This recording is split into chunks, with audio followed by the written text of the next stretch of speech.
behind it.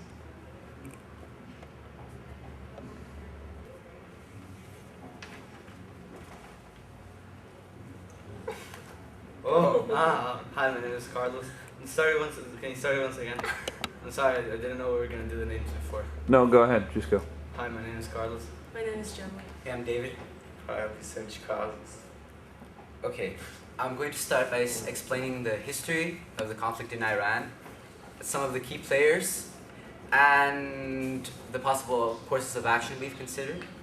And so the situation in Iran is extremely complex.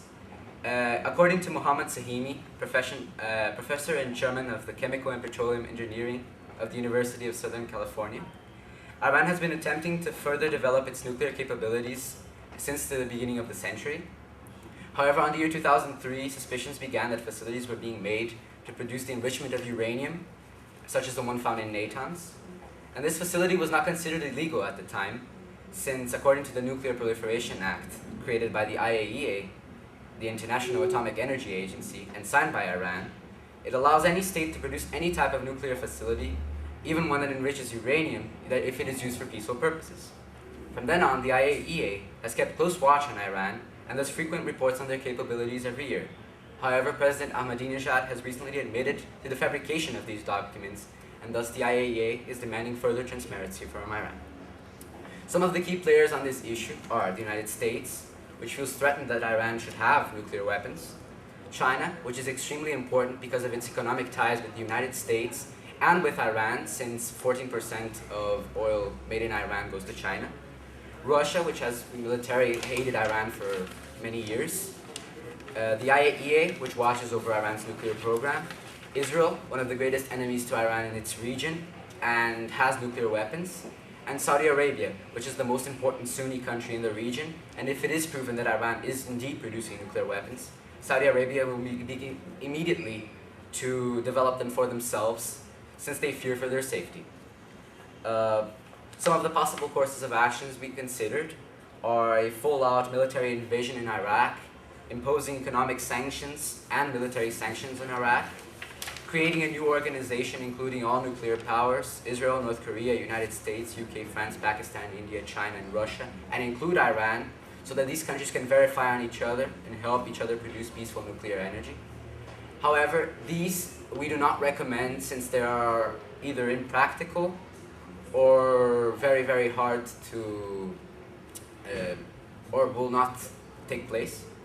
And our true recommendation will be to engage in multilateral talks with Iran, United States, Iraq, and the other Middle Eastern countries of the region which do not have nuclear weapons, to try to reach an agreement or consensus through diplomatic relations, so that Iran does not feel threatened for its security and backs down from enriching uranium, if it is.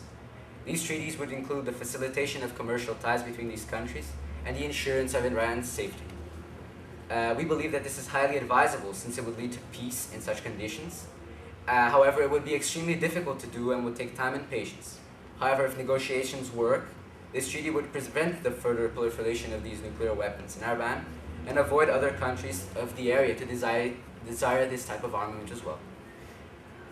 Considering the idea of the UN as a paper tiger, we believe that Iran is somehow helping, conforming to the UN's requests, because they do not want to anger and be ostracized by the international community. However, the UN is acting as a paper tiger, since in a way it's not verifying Iran's nuclear capabilities successfully, and Iran is omitting information from the UN. And considering the war in Iraq comparison, there are some similar points, since the United States wanted to find weapons of mass destruction in Iraq when it was first invaded.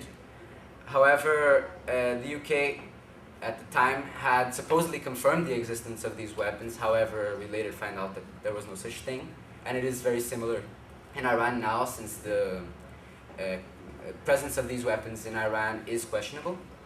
However, there were some other reasons, including the totalitarian regime of Saddam Hussein, which is different from Iran now, since Iran now has an elected president, supposedly. And another reason that is very similar is the oil, since both countries are very rich in oil. Thank you for your attention.